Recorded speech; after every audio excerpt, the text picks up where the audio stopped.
他成为不斗，莫让唐金的刚泪如布，上了光马机，靠着灯，讨根这人的一本心，那了不得啊比如。有了我的根比武，正要进那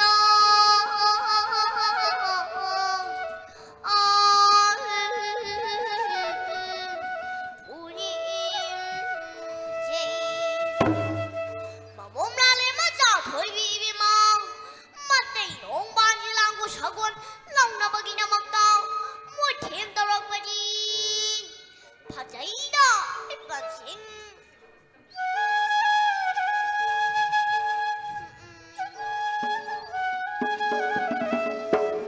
一对农办那公羊，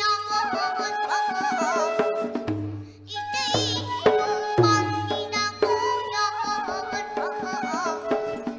我让你农办你的先。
Hãy subscribe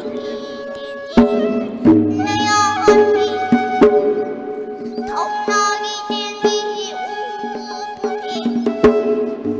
Gõ để không bỏ lỡ